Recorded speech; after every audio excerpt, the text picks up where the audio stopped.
all over the country. He teaches all over the, can you, everybody hear me? Because I know I tend to Yes. talk softly.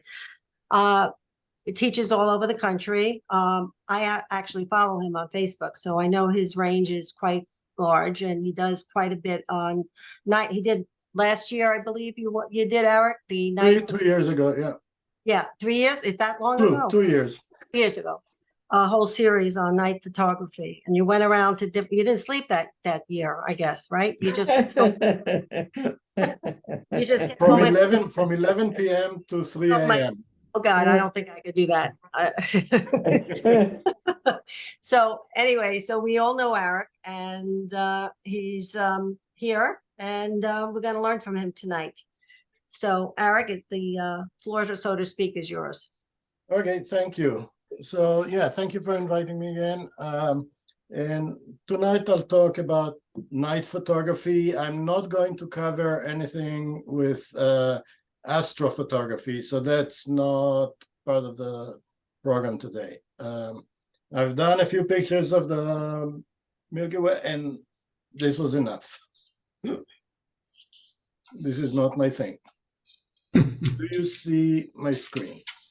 Yes. Wow. Yes. Oh, wow. Okay, let me hide the Yeah. floating meeting controls. Good. And okay, so today, so really, night photography is fun. It's interesting. It gives you opportunities to do some creative work because it's a lot about mood. It's not just here's a pretty place. Here's a, I don't know, sometimes it's not pretty, it's attractive, it's unique. At night, it's all about mood or lights. So I'll talk about that. I'll show plenty of examples of what I like to do, but especially you'll see that scenes, even like the one on the screen right now, it's a pretty mundane scene. You'll go there during the day and it's not going to, you're not going to say, hey, I want to take a picture of that. But when you go at night, and also you have to somewhat pre-visualize how you work with tones. One of the things that was important for me when I did the night project was that every picture has some solid blacks and some very bright whites. Maybe a judge in a competition will say, oh, you lost shadow details. But for me, it was important. Painters used it to create impact. So I'll cover shooting from the blue hour to blue hour is what you see behind me. The sky is blue. There are already lights in the city, but it's not against a black background. It's still a little bit light out there. And regardless of the weather, could be cloudy, it will be blue.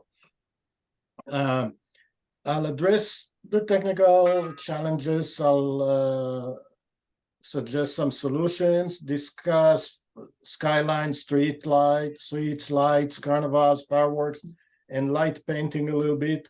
And if we want, I can go a little bit into post-processing in Camera Raw and Photoshop. Camera Raw and Lightroom are the same when it comes to processing images. So as I said, I'll cover a range of night photography. As you can see, some mundane scenes that become alive when you shoot them at night. And some of them during the day, you won't even bother looking at. As I said, some fireworks, carnivals, and light painting. So some general considerations. And I see a lot, I judge a lot, you know that. And I see quite often that people they photograph night scenes and they make the night scene look like daylight. If you look at the 4 pictures on the right-hand side, you see the 2 on top. You couldn't tell that I took them at night because they look just daylight pictures. You let the camera expose normally and it will just compensate for the low light, depending on your settings, either by raising the ISO or by opening the shutter for a longer period of time. So you don't get the mood, you don't get the expression that you want in night photography. Compare the picture here and they were taken at about the same time at night. And the one on top is not very interesting. The one at the bottom has the mood because it was exposed and treated as a night photograph. The same thing with the two pictures on the right-hand side. By the way, I'll be glad to answer questions at any time. You don't have to wait till the end with questions. We don't have a big crowd here, and a discussion will be beneficial for everybody. Create mood by controlling exposure, contrast, white balance, noise, and tones or colors. And that's important. So you'll see that in many of my pictures, it looks like the wrong white balance. Yes, it's done intentionally. In fact, I use color grading to create a mood. You know, like in cinema, you have that green, yellowish green tone or bluish tone. It creates mood. You see the two pictures at the bottom, both have the whites are not exactly whites because all my night pictures, I applied some color grading. Timing is critical, and you'll see in a second. Eric, Yes. just don't go into detail, but can you just say what color grading is? Yes. Color grading. Or how you do it, but I realize it might be a whole big topic, but just clear it up for us. Yes. So color grading, it came mainly from cinema, where to create mood, they make the pictures maybe a little bit blue, maybe a little bit red, maybe a little bit green, yellow-green. It creates mood. You see the picture here, it's kind of a little bit yellow-green tone to it. It creates that night mood. You do it in Photoshop.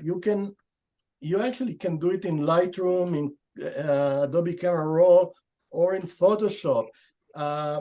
In Photoshop, you have one of the adjustment layers that is for color grading, and it's called cube files. I don't want to go too much into details, but it will create mood. If we go later into Photoshop, I'll demonstrate it. You can create your own color grading, and I've done it. I created presets for that. But we'll get into it a little later. But is it similar to temperature? No, because color grading, you can pick different tones within a picture. So you want the dark tones to become, let's say, cooler, and the bright tones to become warmer. So it's not, temperature will adjust all the tones the same way. Color grading, you can create a profile that will take different tones and change them to other tones. Okay, so for example, I wanted to have the warm tones to be a little bit yellowish and the dark tones to be a little bit cool, bluish. You can do that. I'll demonstrate later. Capture raw, not JPEG images, because you want the images to be more forgiving, to have a wider dynamic range, so you can really make more adjustments later on. And don't be afraid to include solid blacks and solid whites. As you can see, my pictures have them. So timing. Timing is really important. So I went during the holidays, they light up the bridge, and you want to do it in the blue hours. By the way, for most cityscapes, blue hour is much better than late at night when it's dark, because you want to see the outlines of the buildings. Otherwise, you just see dots where the lights are, but you don't see the outline of the buildings. As you can see in the picture, you do get the outlines. You can see the buildings. And this one I took a little bit too early, and the reflection is hardly seen in the water here. But just a few minutes later, look at the difference. But still, you can see the buildings. You see the outline of the buildings. Yeah. If I waited any later, suddenly the buildings, that area becomes all dark and you don't see anymore. So timing for night photography can make a big difference. You have to anticipate to, did I know exactly? No, I knew what the blue hour is going to be. I went early and I stood there for probably 40 minutes before it was the perfect time to take the picture. Wow. Challenges, exposure control. If you want me to give you any answer what the right exposure is, there are no rules that work consistently because you want to create mood. Sometimes you want the picture to be brighter. Sometimes you want it to be lighter, darker. Sometimes you want the dark tones to have the details. Sometimes you want the bright tones to have the details. So it's really tough to decide on what to do. And sometimes bracketing is the best solution. When I did my night project, what I did for the most part, I metered the light, not on the light sources themselves. Don't try to make the light sources not blinking, not being overexposed. They'll be white, just let them be white. Unless you take color lights that you want to keep the color. But for most lights, regular lights, you don't want to try to meter on the light itself. So I metered like a couple of feet below the light or to the side of the light, and this gave me the closest exposure. Manual exposure works best in most cases because, again, depending on where you point your meter and depending on what mode you set your camera to, it will fool the camera. So the best thing to do, again, unless you do moving targets, is to take a few exposures, look at your LCD, maybe look. Histogram can be a little bit tough to read because you have a wide range of exposures on a scene, on a night scene. So yeah, if you have a bunch of lights, you'll have a peak towards the right-hand side of the histogram, but you don't want to try to adjust for those. You want to go in the midtones. So bracketing by changing the shutter speed is a good practice. Later, you can pick one frame that works best, which I can say in my night shots, my old project, and I did more than that one project, I used a single frame. I didn't have to do HDR. Only one picture, I had to take 2 shots and do HDR. But if you want to do HDR, you need to change the shutter speed, not the aperture, because you want all your frames to have the same depth of field. Otherwise, it will not look right. Exposed to the right. At voice. Excuse me, I'm going to ask everybody to please mute themselves. There seems to be some background noise. So if you can, and if you need to ask a question, you.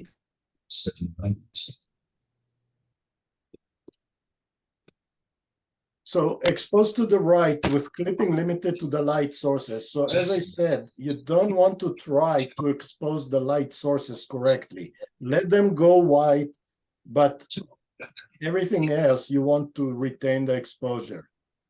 Now, the exception would be if your picture is of neon signs or stuff, you of course want to expose to the light source so you get the right colors. Long exposure, use a tripod for best results. Small aperture and long exposures.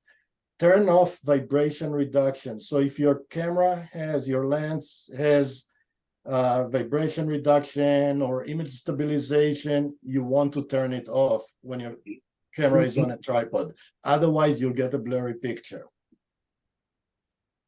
High ISOs may work for handheld shots. So I've done some with today's cameras. I can shoot at, very high ISOs, 25,000, and still get very usable picture if I run it through Topaz Denoise AI or a similar program. Question?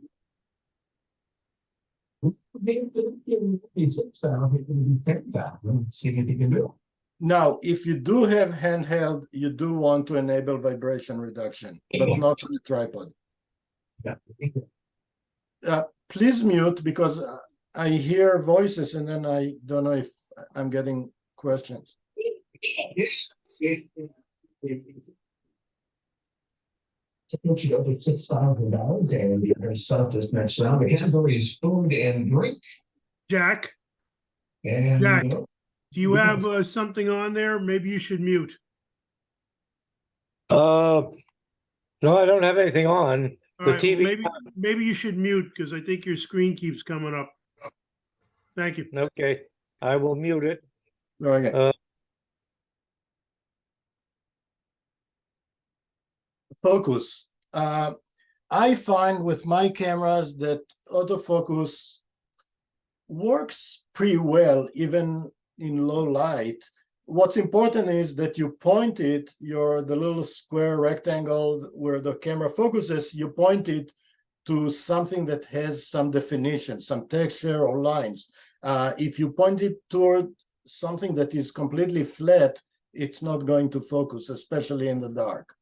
You may need to focus and recompose, hold the shutter halfway and recompose, or do, I don't want to go too much into back focus, but back bottom focus is an option that you focus, you let go, and then you can move the camera and it will retain the focus. Manual focus one way is to use zone focus and a small aperture. And zone focus is, I think that the clock here was 20 feet from me. I'll focus to about that area and use f8. Most likely everything else will be in focus. You focus, if you want the whole street, you focus, let's say, 2/3 of the way into the street and just a small aperture, and it will retain the focus.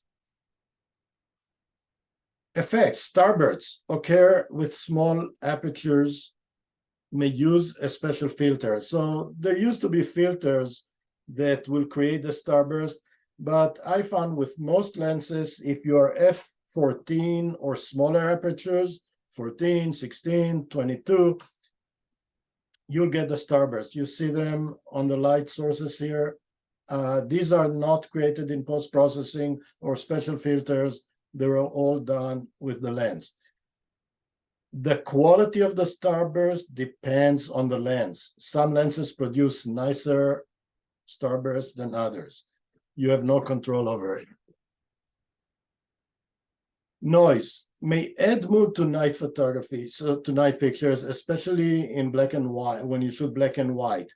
When I did my night project, I had my ISO for all the pictures except for one, ISO 1000, and it gave me just enough noise to be happy with the pictures. You can have more, you can have less, but and you can run the noise if it does bother you. But I think that noise, a little bit noise, can work well for night pictures. And flare, you see in the center of the picture, there is some flare. Occurs when bright lights hit the lens. Use a lens hood to minimize flare if you don't want it. And cheap or dirty filters make it really bad. So I found that for night photography, even the better filters, I decided not to use, and I didn't have a filter on the lens. But some of the lower cost, lower quality filters that work great during the day, at night, or even at sunset, sunrise, sunset, if the light comes straight through the filter, it creates a lot of flare, sometimes makes the picture unusable. Any questions so far?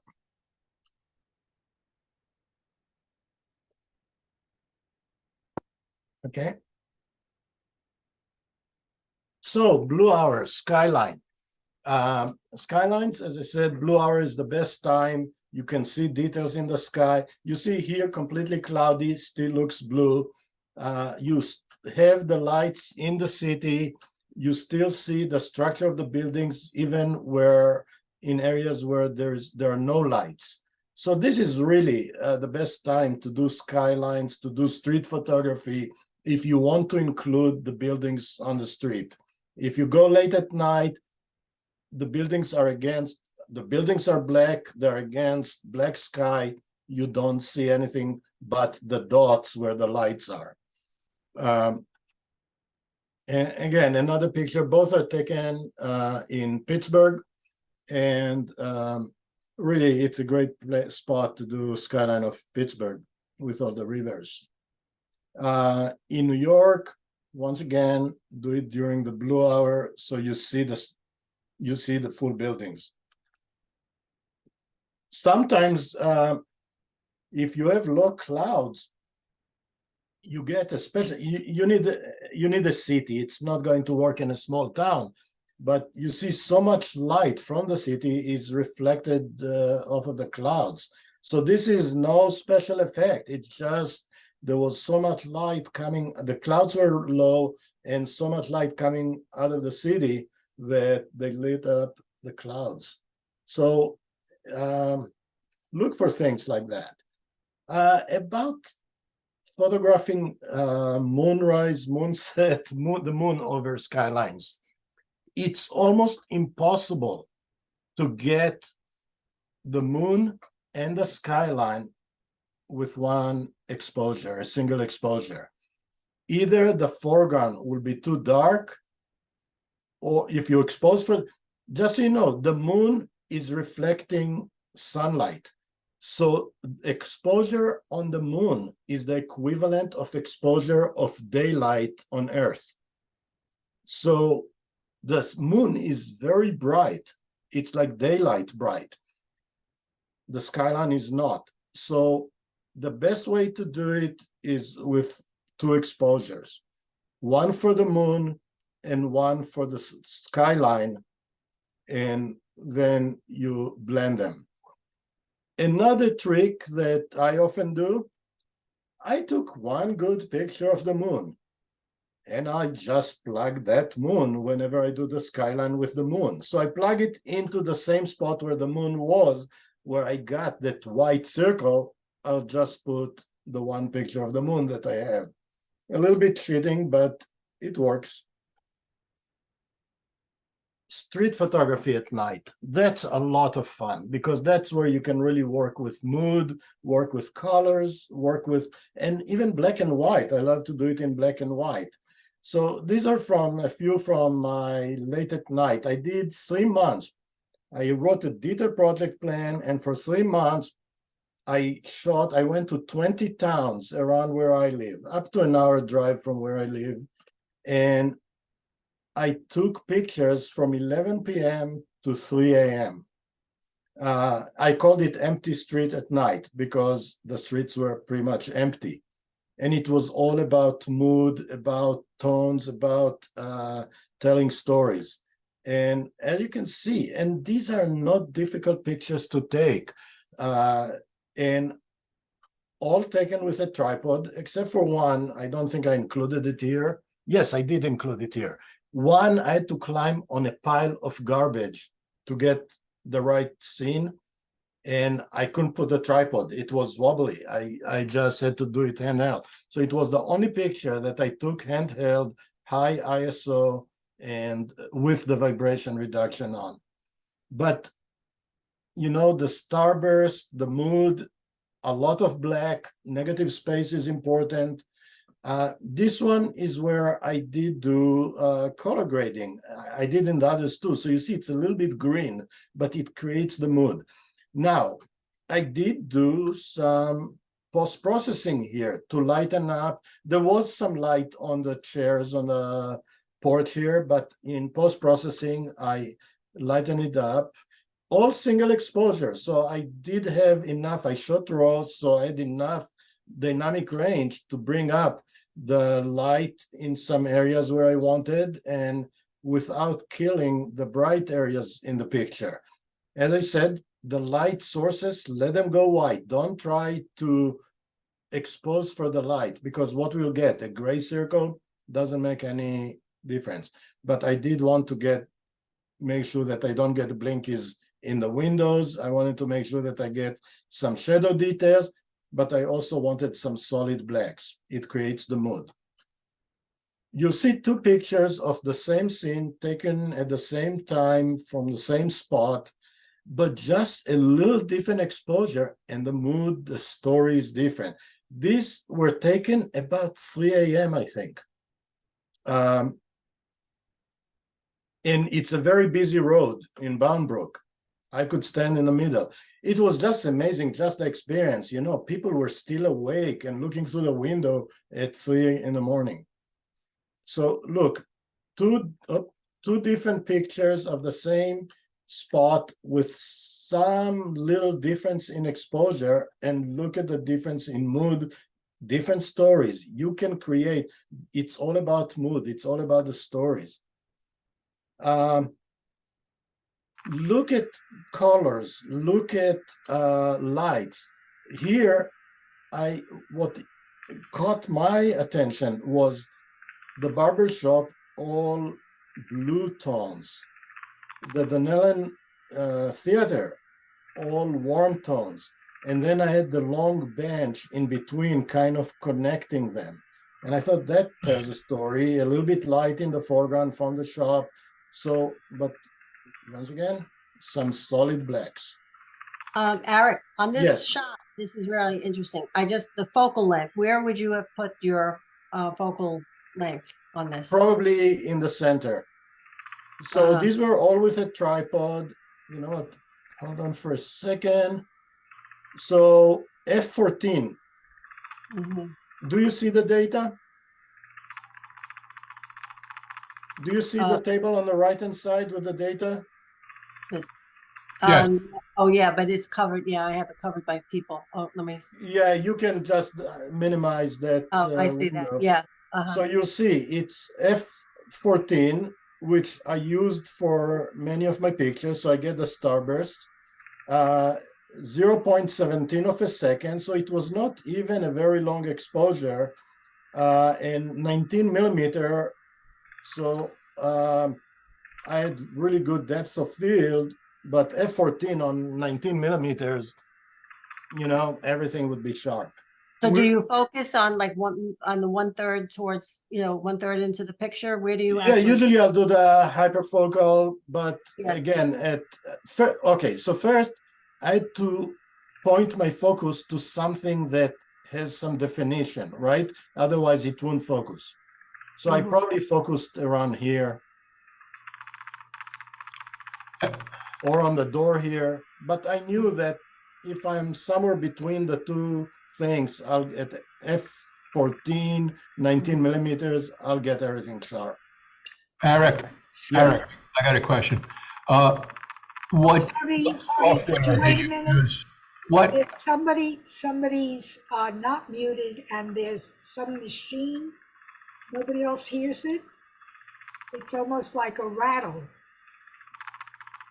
I don't hear it. Yes. Yeah, I hear it, but But Eric, I'm trying to ask a question. What software do you use and you're happy with to correct the noise? I use Topaz Denoise AI. Okay, Now, the noise reduction in Camera Raw and Lightroom is also amazing. oh yeah? Yeah, so Adobe added, a few months ago, they added AI-based noise reduction in Photoshop, sorry, in Adobe Camera Raw and Lightroom. It works on certain types of files, and what it does, it creates a DNG. So it doesn't just do it on your picture, it creates a second copy, a DNG file, and it does a pretty good job. It's under, when you go to the details tab in Lightroom or ACR, it's there. Harvey, you muted yourself, so if you're talking, I can't Oh, hear. I'm sorry. What is the highest ISO you would take a chance on when you're shooting night photos? You know, I experimented up to 51 or something like that, thousand. All right. And 25, I can tell you, I got a bunch of good pictures with my Nikon D800 and D850 and D500. Do you put ISO in automatic? No, No? no. Okay. So for this night stuff, I tried to shoot everything ISO 1000. There was one exception, I think, Okay. because it was empty street at night. I wanted to shoot at. I shot on a tripod. One of my rules: no moving things. So I didn't have to worry about any movement in the picture. Okay. Have you ever been stopped by anybody or, I mean, walking around late at night with a camera in a town? No, I was the only photographer there. I ran into some people, some people actually here in the Nellen. By the way, in the Nellen here was the only time I went 23 times. I did 20 towns, 3 of them I did twice. So out of the 23 times that I was out, only one time police stopped to ask me. I was with a friend, I was not by myself, to ask us if we're doing a movie. The guy, it was 2:20 or something like that in the morning, and he was just curious what we were doing. He didn't even come out of his car. He opened the window, we talked for a few minutes. But in the Nellen, we saw some people on the street, but we didn't. If I photographed them, they were not in the project. Okay, thank you. What did you tell the cop? Oh, I told him that I'm doing a project, empty street at night, and we're shooting from 11 to 3 o'clock. Okay. Yeah. All right.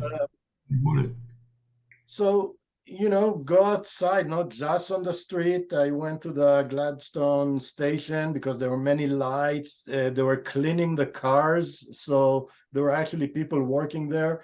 I thought it tells a story with the 2 bikes here and the lights. So again, a scene that would be kind of boring during the day, at night, it comes alive. Here, this was done at about 11. They closed the store, the ice cream store, just after I took these pictures. And for the project, I have pictures with no people, but I also took some with people. I love to get that ghosty picture of people walking. Look at these pictures, something that, again, during the day, you won't even stop and look at that scene. But here, the textures, the tones, mail in the mailbox, some light still on, and the front is a drugstore with some warmer light. It all, suddenly you see it and you say, wow, and you stop. So night really gives you opportunities to do something unique, tell a story, and more interesting. This is in Lambertville again. What I loved at night is the warm light in the window and still warm light from the stores on the street. This is the only picture that I did handheld and pretty high ISO. No, only 1000, sorry. But I had to underexpose, 2 stops, -2 EV, so 2 stops underexposed, f4 and 40th of a second, because I had to do it handheld. I had to climb on a pile of garbage just to clear above the fence here.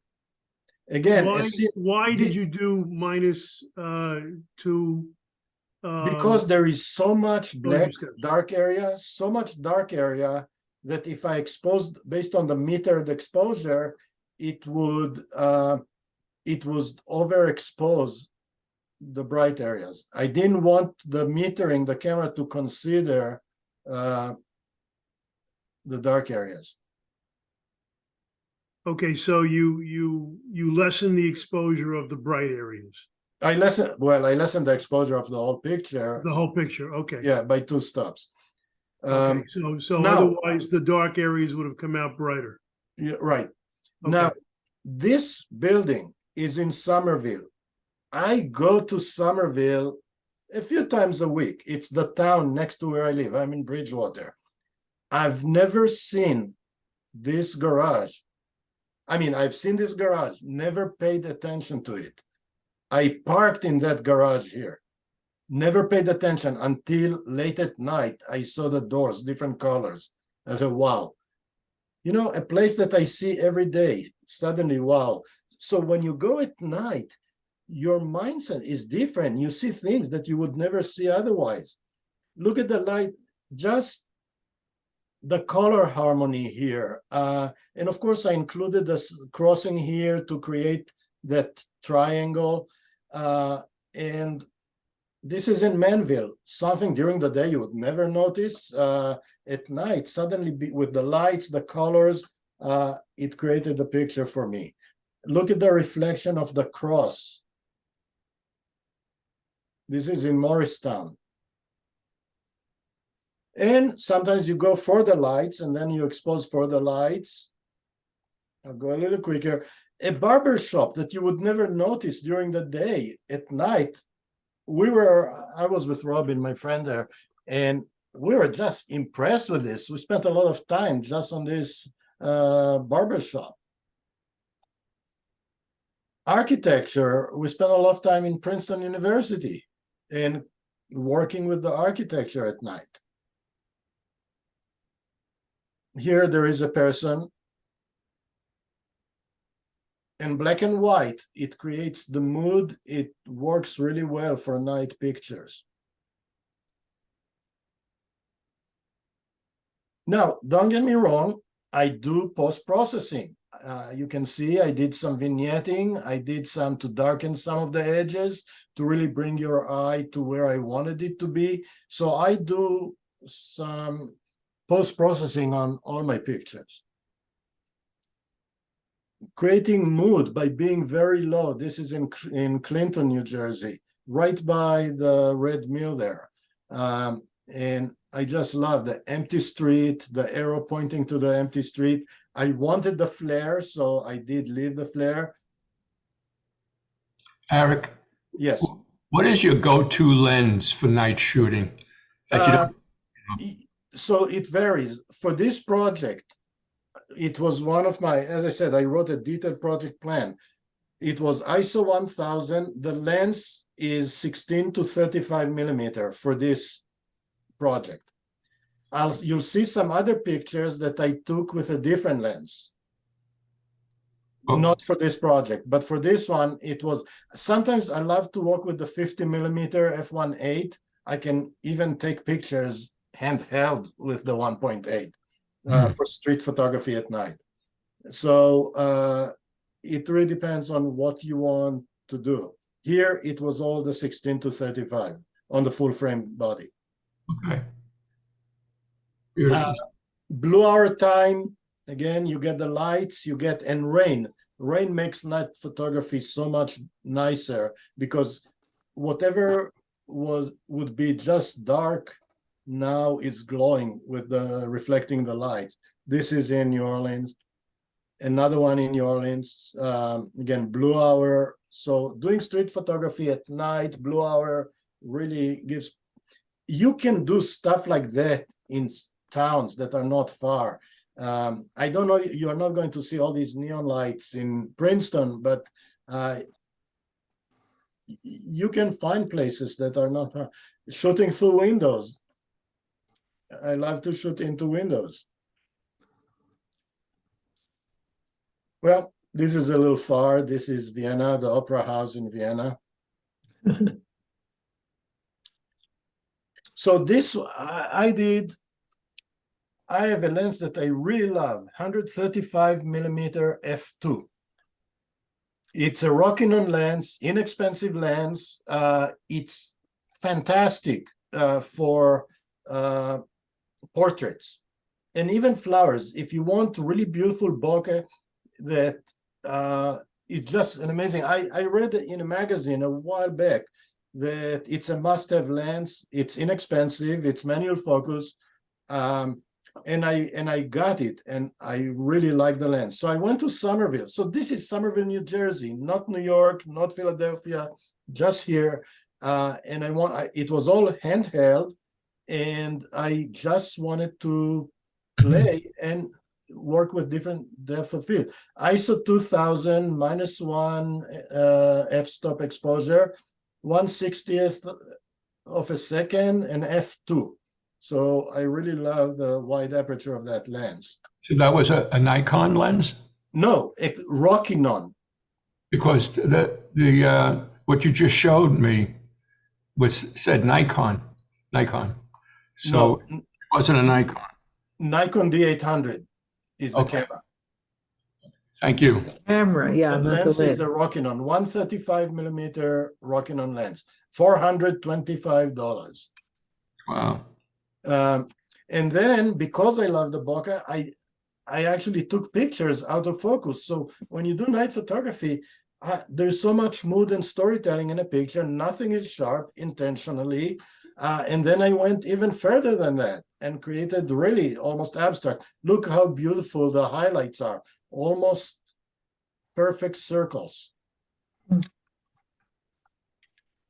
Work with lights. Lights can be a great subject for night scenes. This is Charleston University in Charleston, South Carolina.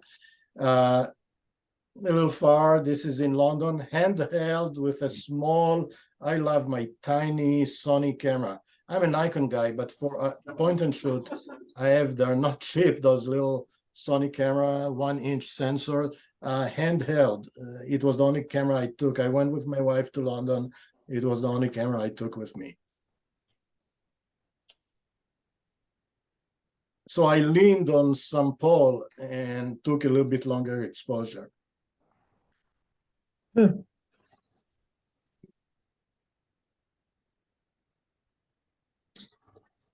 Just shooting to store windows.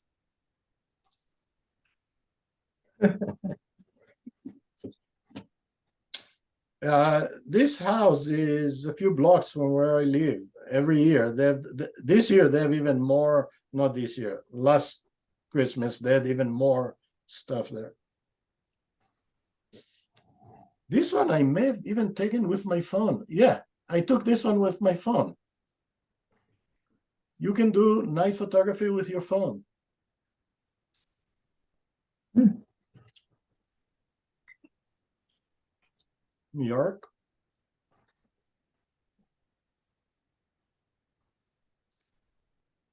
Yeah, so go for the lights. Sometimes the lights make the picture.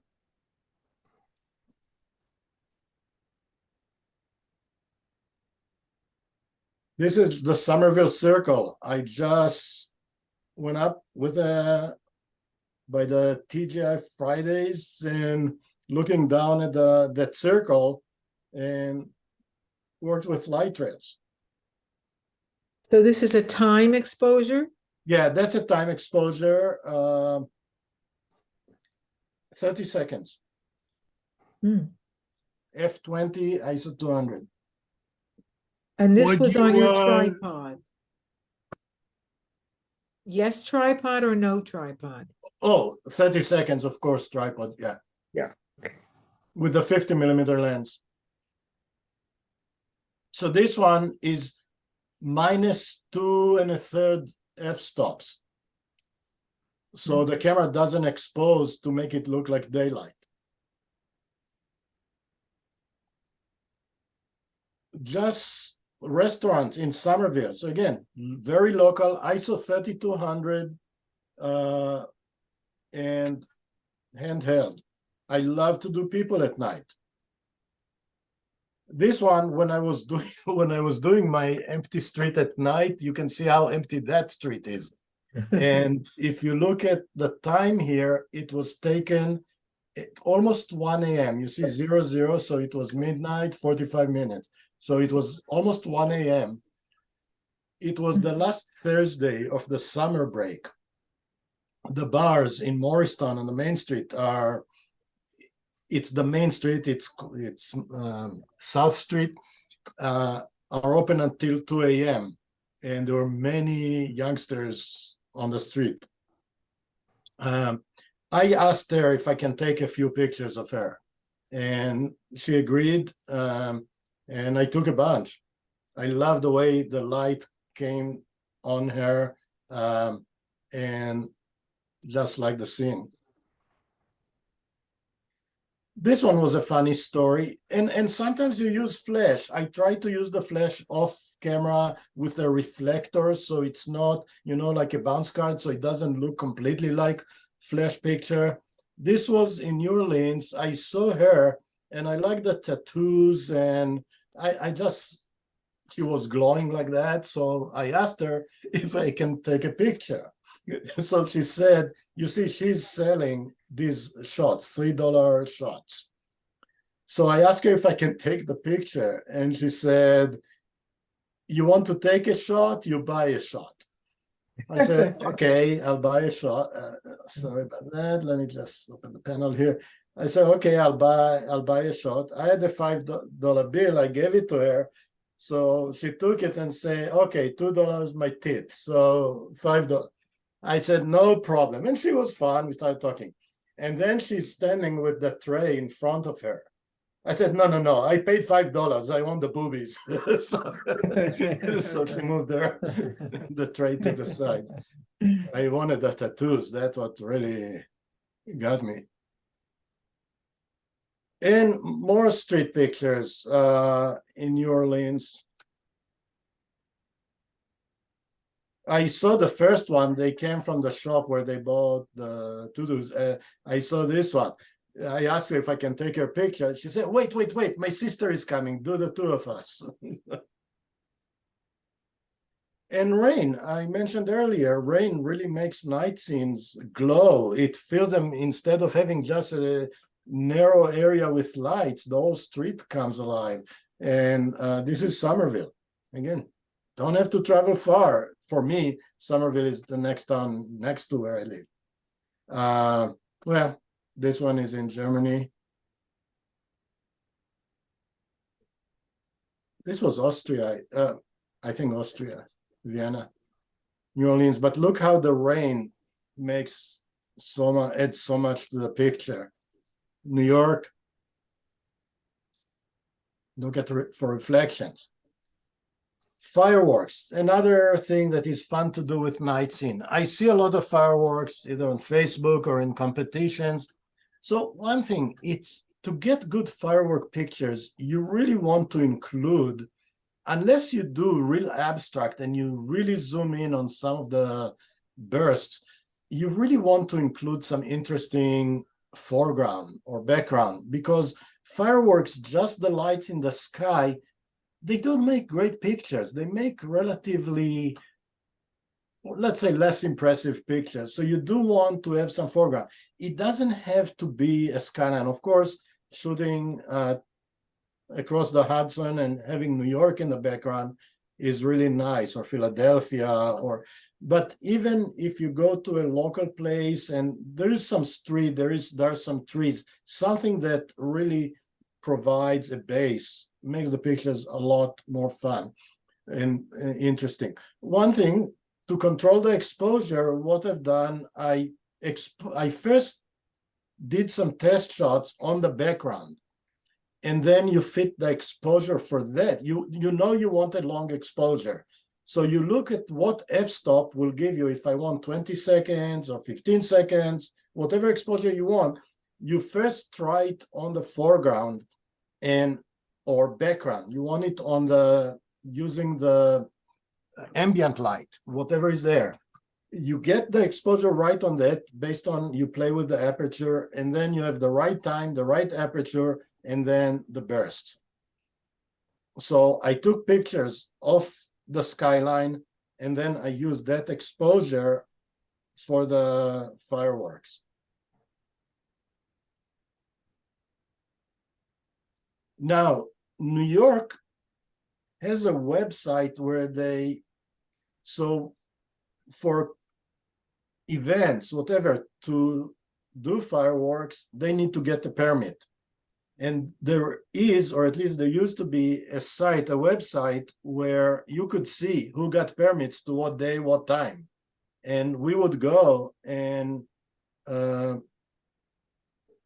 see the fireworks. from the New Jersey side. Oh.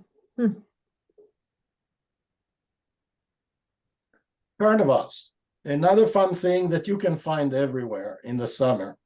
There are plenty of them around New Jersey towns, and I'm sure there are some not too far from you. And that's fun because there are many lights, there's motion, so you can do some interesting work. Always use a tripod, and especially when you start overlaying, not in Photoshop, but in the camera, overlaying multiple rides. Some are moving, some are stationary, some are moving faster than others, and you create these interesting abstracts. You see the one on the right is stationary right now, but the one on the left is moving. These are not done in Photoshop. These were actually slides that I scanned.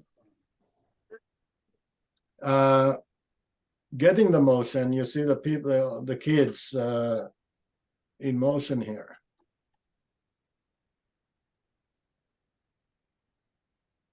This was done handheld.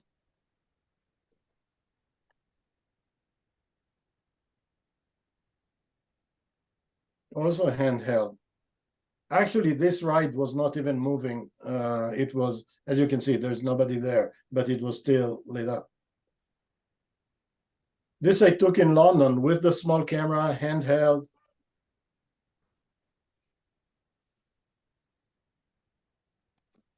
So a lot of fun when you see these things at night.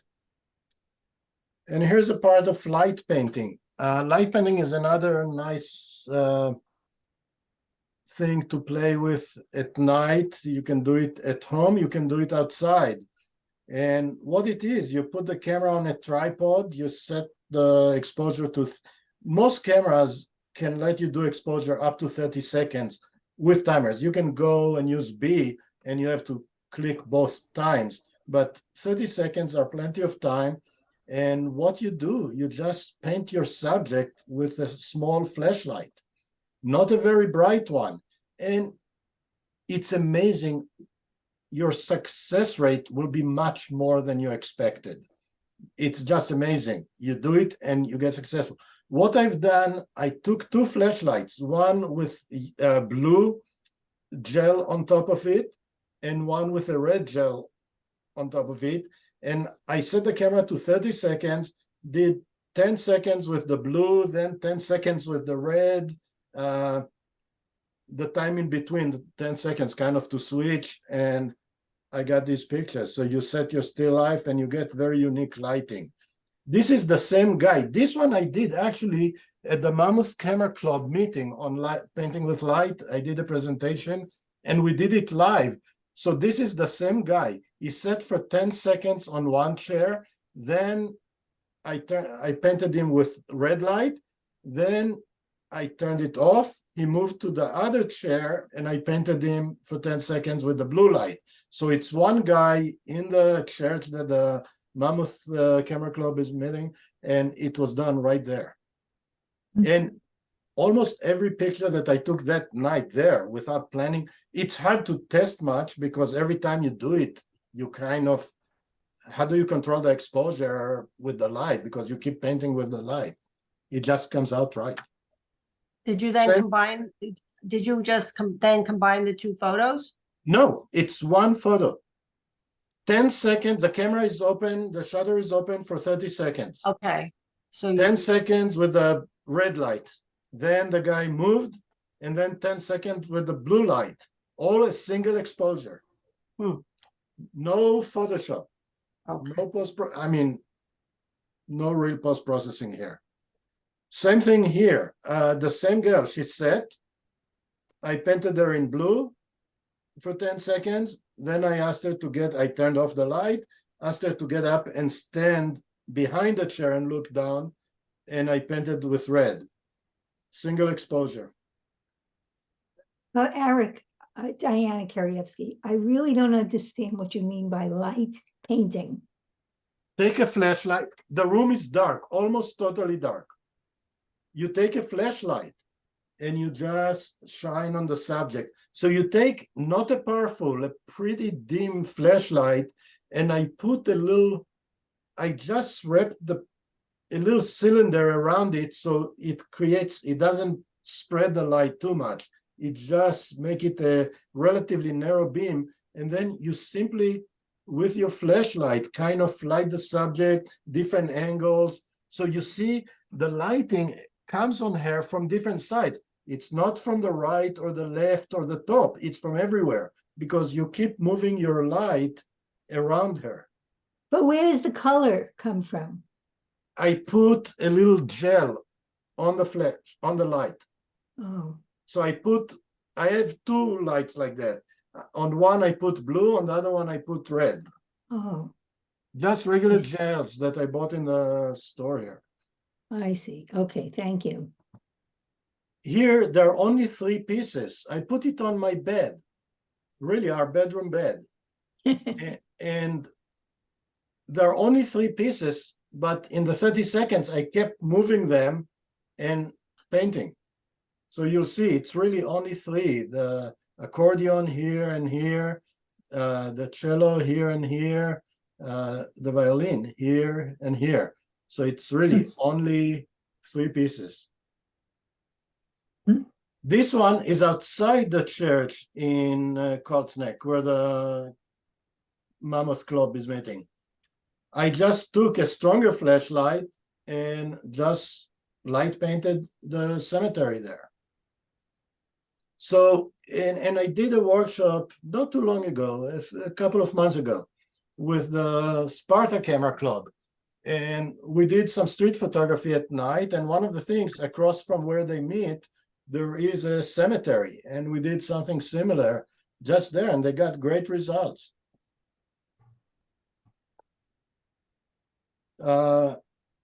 More street photography did